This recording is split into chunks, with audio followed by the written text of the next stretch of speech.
You are not supposed to know this story. You've heard bits and pieces, oil shocks, inflation, Middle Eastern tensions, Washington diplomacy, but what actually happened in the early 1970s is the kind of thing governments swear never to admit, because, in the span of just a few years, the United States quietly executed one of the most powerful financial maneuvers in modern history, a maneuver that reshaped the global economy, cemented American dominance for half a century, and created the system every country still lives under today. And it all began with a crisis, one so severe that for a moment, it looked like the American empire itself might collapse. Imagine the scene. It's the early 1970. The Vietnam War is draining the U.S. Treasury. Europe and Japan are rebuilding and competing with American industries. The U.S. is importing more goods than ever. Dollars are flooding the world. More than the gold, the United States has to back them. For decades, every major country trusted that if they held U.S. dollars, they could exchange them for gold at a fixed price. That system kept global trade stable. It made the dollar the center of the world. But by the late 1960s, countries realized the United States was spending far beyond what it could cover. They had the receipts, they had the data, and they had the motivation. So they started calling in the promise. They wanted their gold. And the U.S. did not have enough. In 1971, President Richard Nixon went on television and delivered a message that shocked the world. Without warning, he ended the convertibility of the dollar into gold. Overnight, the global financial system was thrown into chaos. Some called it bold, others called it desperate, but underneath all the commentary was one brutal truth. The United States economy was vulnerable. If countries stopped using the dollar, global demand for U.S. currency would evaporate. The U.S. wouldn't be able to fund its military, its government programs, or its global presence. Inflation was rising, unemployment rising, confidence falling. America looked like an empire on the verge of losing control. But what most people didn't know, what the public still doesn't fully understand, is that while the world was panicking, a small group of U.S. officials and intelligence operatives were already crafting the plan that would save the American empire. Not by fixing the economy, not by restoring gold, but by creating an entirely new foundation for the global system, one that would be even more powerful than gold and far harder to challenge. They were going to tie the value of the U.S. dollar to the single most important commodity in the modern world, oil. Oil was everything. Oil powered the military. Oil powered global shipping. Oil powered factories, cars, electrical grids, entire nations. Whoever controlled oil flows controlled the world. But Washington's move wasn't simply to control the oil itself. It was something far more strategic. The U.S. would control what oil was priced in, and that subtle detail, pricing, not production, is what changed global power forever. But the key to this plan was getting one country on board. Not Britain, not France, not Japan, not even the Soviet Union. No, there was only one nation that mattered: Saudi Arabia. At the time, Saudi Arabia was increasingly becoming the world's dominant oil supplier. The country sat on oceans of crude oil with some of the lowest extraction costs in the world. They were growing more powerful, more wealthy, and more influential with each passing year. And the U.S. knew if it could convince Saudi Arabia to price its oil exclusively in U.S. dollars, every other oil-producing country would follow, either because they depended on Saudi Arabia's oil or because the global market would have no choice. But the stakes were enormous. Oil-producing nations were furious at the West for decades of interference, political manipulation, and economic exploitation. Anti-American sentiment was rising. And then came the breaking point: the 1973 Arab oil embargo. When Arab nations cut off oil supplies to the West in response to U.S. support for Israel, the effects were immediate and brutal. Gas stations ran dry, families waited in hours-long lines, prices skyrocketed. The economy stalled. Inflation rose higher. For millions of Americans, it felt like the country was spinning out of control. But behind the scenes, U.S. officials recognized something others didn't see. The crisis wasn't the end. It was an opportunity. The embargo had demonstrated one thing with absolute clarity: oil was now the beating heart of the global economy, and whoever dictated the rules of the oil market would rule the future. The U.S. couldn't force Saudi Arabia to cooperate, it couldn't bully them, it couldn't control their government, but it could offer something Saudi Arabia desperately needed: protection. Saudi Arabia was wealthy, but militarily vulnerable. It sat next to rivals, it faced internal instability, and it knew the Soviet Union had ambitions in the region. So in 1974, U.S. diplomats, economists, intelligence officers, and military officials quietly began a series of meetings with the Saudi royal family. The negotiations were secret, the stakes were enormous, and what resulted from those meetings became one of the most important financial agreements in world history. Saudi Arabia would agree to sell oil exclusively in U.S. dollars. Every barrel of oil purchased anywhere in the world would require dollars, nothing else. Not gold, not local currencies, only U.S. dollars. No exceptions, no negotiations. In return, the U.S.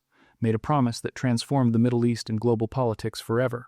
The United States would become Saudi Arabia's protector, not just with words, but with weapons, military training, intelligence support, and the unspoken guarantee that if Saudi Arabia were ever threatened internally or externally, the United States military would intervene. From that moment forward, every country on Earth that needed oil, which means every country on Earth, would first have to obtain U.S. dollars. They would have to earn them, borrow them, or trade for them. The dollar was no longer backed by gold. It was backed by oil. And not just American oil, global oil. The petrodollar was born. Countries couldn't escape it. Japan needed oil. Europe needed oil. India, Brazil, Korea, even the Soviet Union indirectly all needed oil priced in dollars. That meant demand for U.S. dollars was guaranteed, permanent, and global. And with that demand came something even more powerful: control. Because once the U.S. dollar became the required currency for oil, it became the required currency for everything else. Global trade, international finance, loans, reserves, bonds, investments. The dollar wasn't just money anymore. It was leverage. And America used it. Hard interest rates in the U.S., other countries were affected. Inflation in the U.S., other countries suffered. U.S. sanctions, entire economies crippled. The 1,970 petrodollar deal didn't just save the American economy.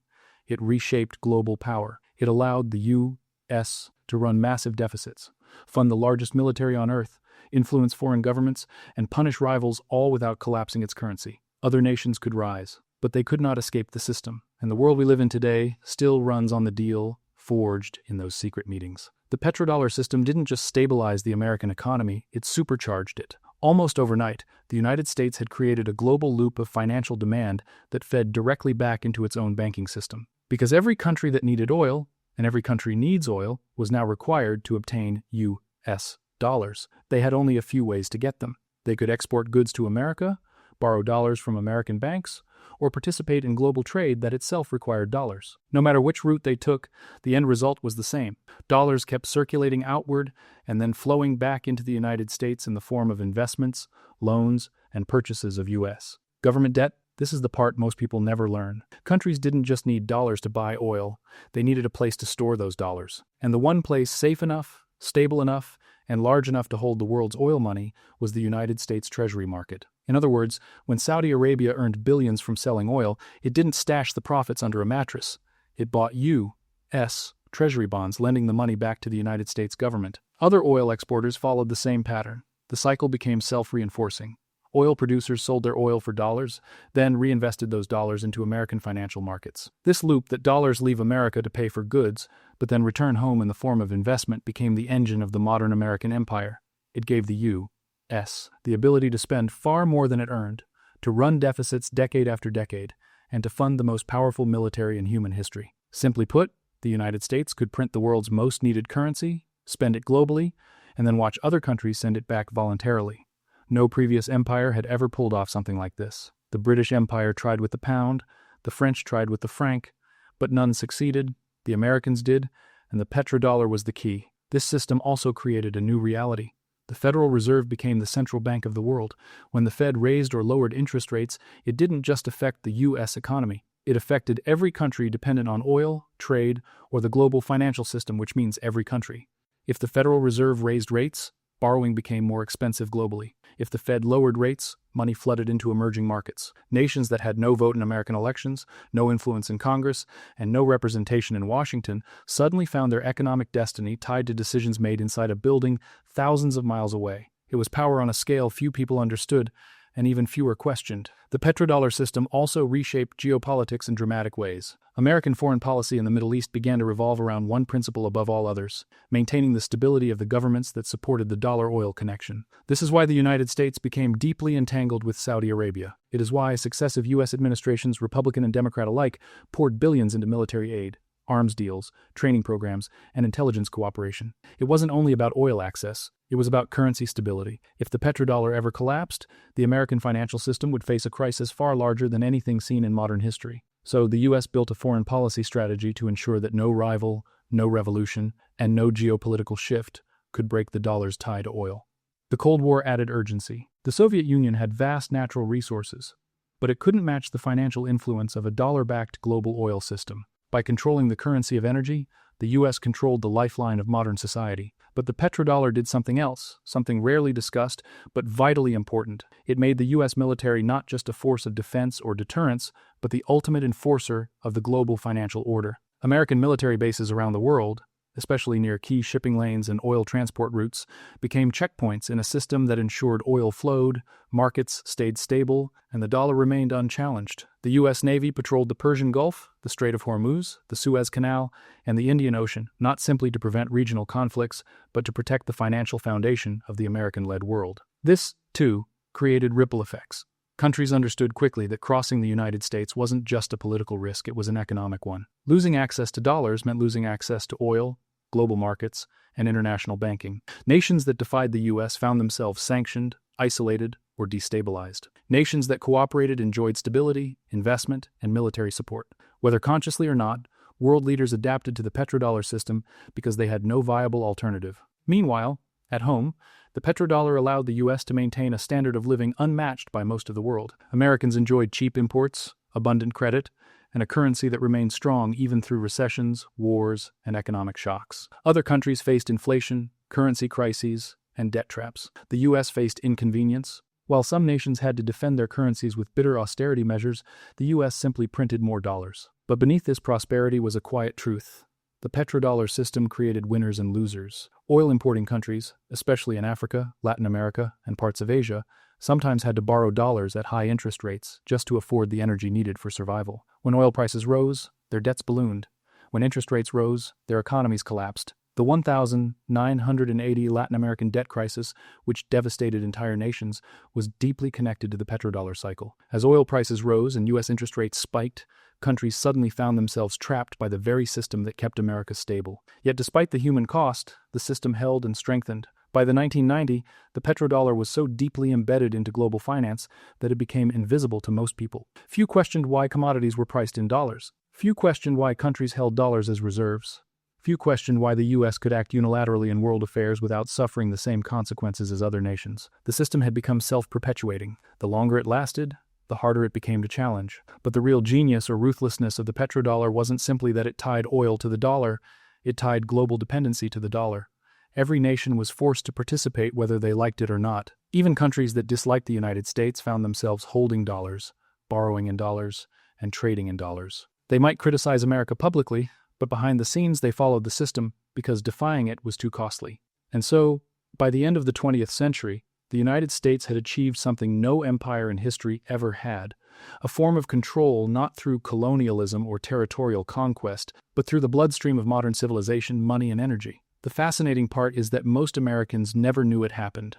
Most still don't. They remember the oil lines of the 1970, the inflation, the speeches, the political drama. But they were never told about the deal that rewired global finance. They were never taught how a crisis was turned into an opportunity. They didn't see the secret negotiations, the intelligence memos, the classified cables, or the high-stakes diplomacy that created the system. Yet they live inside its consequences every day. By the early 2000s, the petrodollar system had grown into something far larger than even its original architects imagined. It wasn't just a financial arrangement anymore, it was the backbone of globalization. International corporations relied on dollar-based trade.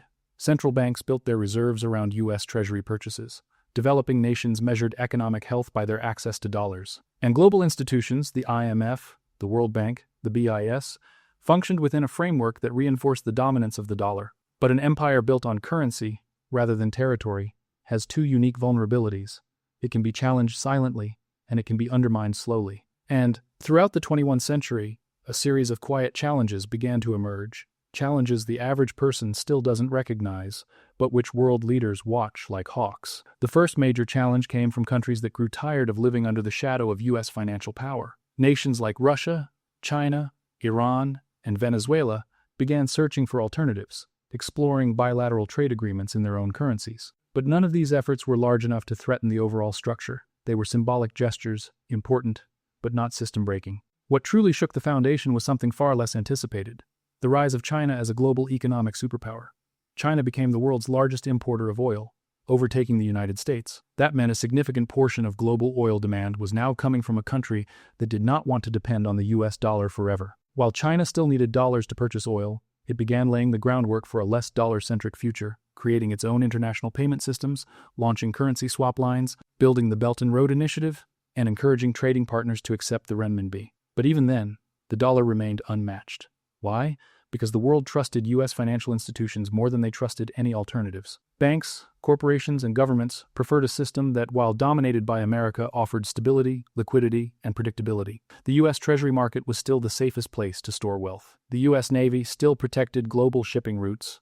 The global economy still flowed through the dollar like electricity through a grid. But the petrodollar had another, deeper vulnerability, one that no one expected in the 1970 technology. As digital payments grew and cryptocurrencies emerged, the idea that governments alone could control global money began to weaken. Bitcoin challenged the notion of centralized currencies. Stablecoins challenged traditional financial institutions. Blockchain-based settlement systems made it possible to send money without using banks at all. These developments didn't threaten the dollar immediately, but they introduced a new and unpredictable factor, one that governments worldwide are still struggling to understand. Even more disruptive was the changing energy landscape.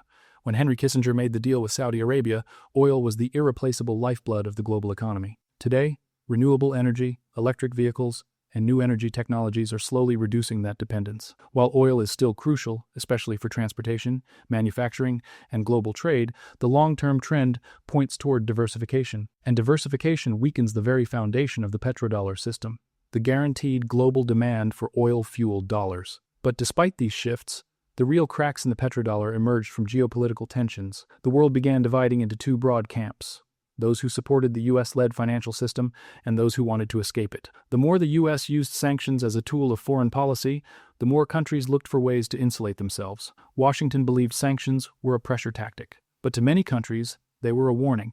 Don't depend on a currency controlled by a government that can shut off your access at will. And then, in the 2010 and 2020, a powerful new trend emerged: de-dollarization.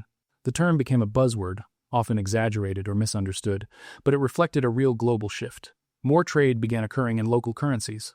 Countries started building gold reserves again. China and Russia increased economic cooperation. Digital currencies became more common in cross-border payments. And for the first time in decades, analysts began openly questioning whether the dollar's reign would eventually end. But here's the truth that most people don't understand. The petrodollar isn't just a currency system. It's a network of trust, infrastructure, and habit built over 50 years. You can replace a currency. Replacing a global system is far harder. For example, even if a country wants to buy oil in a non-dollar currency, it needs a deep, liquid financial market to handle the enormous volume of transactions. It needs a trusted legal system to resolve disputes. It needs global payment networks, financial institutions, and investment pipelines. No other currency, not the euro, not the yuan, not cryptocurrencies, has all those pieces in place yet. And without all the pieces, the system can't be replaced. Still, the slow erosion continues. The U.S. knows this, and so do its rivals. The more strained global politics become, the more alternatives grow. The war in Ukraine pushed Russia to abandon the dollar entirely. U.S.-China tensions accelerated China's push for a parallel financial system. Middle Eastern nations began exploring new alliances and payment methods. And even traditional American allies quietly questioned how long the current order could last. Yet despite all of these pressures, the dollar remains dominant. Why? Because global finance doesn't operate like a simple marketplace. It operates on confidence, and for now, the world still has more confidence in the United States with all its flaws than in any competing system. But here's the irony. The greatest threat to the petrodollar may not come from foreign powers at all. It may come from inside the United States. When political division rises, when government shutdowns become frequent, when debt climbs to unprecedented levels, and when trust in institutions weakens, the world notices. Investors begin asking questions. Central banks hedge their reserves. Rivals sense opportunity.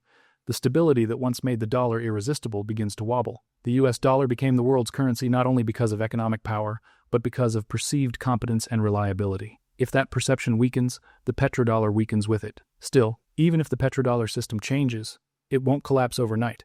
Systems built over decades rarely die dramatically. They fade, they transform, they evolve into something new. What that new system will look like is still unclear. It might be a multi-currency world. It might be a hybrid of digital and traditional systems. It might even be something entirely new, something no one has fully imagined yet. But one thing is certain. The petrodollar deal of the 1970 didn't just shape the world we live in.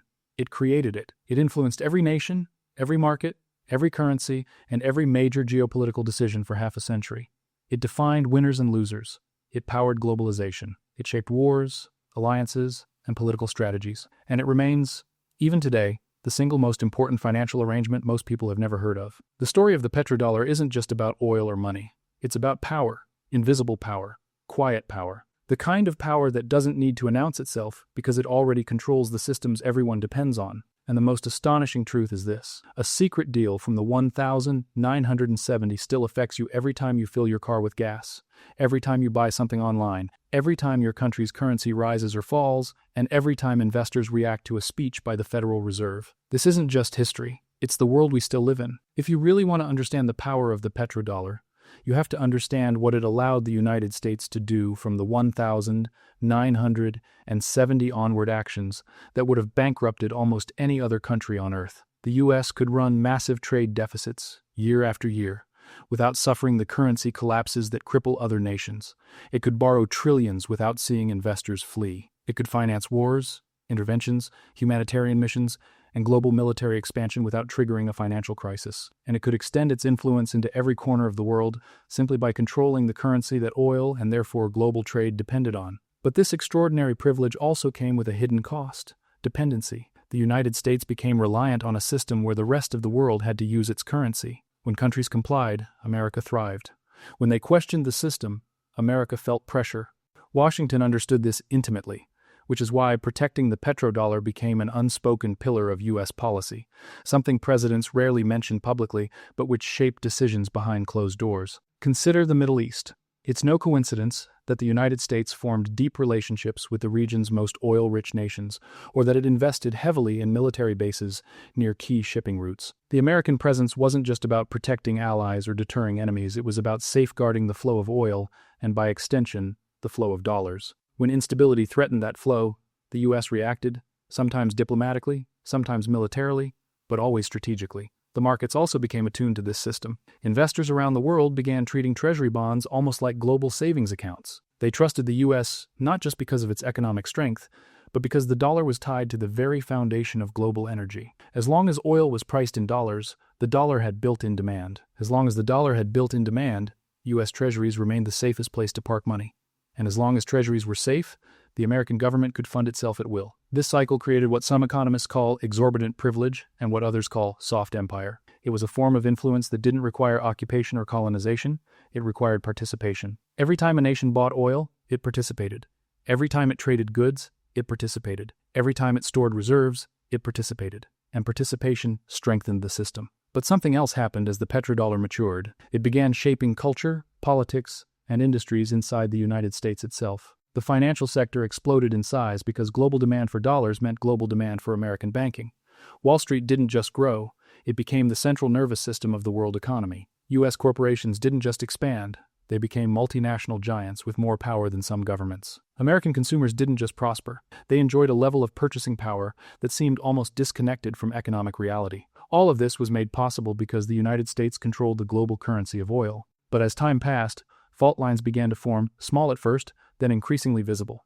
Countries like China and India grew hungrier for energy, shifting global demand eastward. The Middle East diversified its political alliances. Russia tried to sell oil in rubles, Iran explored trades in euros and yuan, Venezuela attempted to break away from the dollar entirely. These weren't just political acts, they were attempts limited, but symbolic to undermine the petrodollar's reach. And then came the modern era, when economic tensions and technological revolutions collided. Cryptocurrencies emerged, decentralizing financial power. Digital payment rails bypassed traditional banks. Central bank digital currencies, CBDCs, became real experiments. Suddenly, nations realized something profound. If money could move without banks, and if oil could someday be traded without requiring dollars, the fundamental structure created in the 1970s could be rewritten. Still, rewriting is not the same as replacing.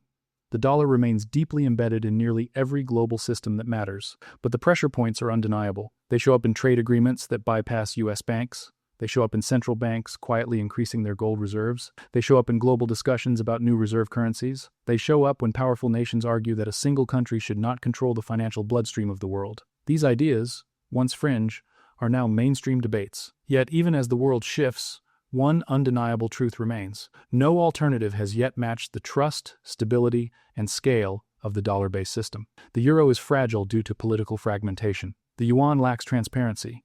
Cryptocurrencies are volatile. Gold is stable but impractical for modern trade, and multilateral baskets like IMF's special drawing rights are too slow and too bureaucratic to take over. The system survives because replacing it is harder than criticizing it. What's more, the U.S. continues to adapt. It modernizes its financial infrastructure. It strengthens alliances. It leverages sanctions when necessary. It invests in global institutions that reinforce dollar usage. And perhaps most importantly, it continues to offer what no other major power can consistently guarantee: deep, liquid markets protected by the world's largest military and a legal system that, despite its flaws, remains more trusted than most alternatives. This combination of economic, military, and institutional power keeps the petrodollar alive. But here's the underlying question that often goes unasked. What happens when the world changes faster than the system can adapt? What happens when nations no longer fear the consequences of challenging the dollar? What happens when technology allows transactions to bypass traditional channels? What happens when energy becomes more diversified, reducing oil's grip on the global economy? The answer isn't collapse, it's transition. The petrodollar might not disappear, but it may become part of a broader ecosystem, a world where multiple currencies share influence, where digital assets compete with traditional ones, and where global trade becomes more decentralized. The United States will still be powerful, but its power may shift from dominance to leadership. The dollar may remain strong, but not singular, and alliances may become more fluid than fixed. Still, one fact remains unchanged. The petrodollar era left an indelible mark on global history. It shaped the rise of modern America. It influenced wars, revolutions, and diplomatic strategies. It underpinned globalization. It created billionaires, toppled governments, and built the financial architecture that we still rely on today. Most people will never study the details of the 1,970 deal that forged this system. They won't know the secret meetings, the diplomatic cables, or the economic calculations behind it, but they feel its effects every day in the price of goods, in the strength of currencies, in the stability of their savings, and in the structure of the world economy. The 1,970 petrodollar deal wasn't just a financial arrangement. It was a quiet takeover, a peaceful, invisible conquest that didn't rely on armies or invasions, but on something far more powerful: necessity. Oil made the modern world. The dollar controlled the oil, and through that simple chain of dependency, the United States quietly took control of global finance.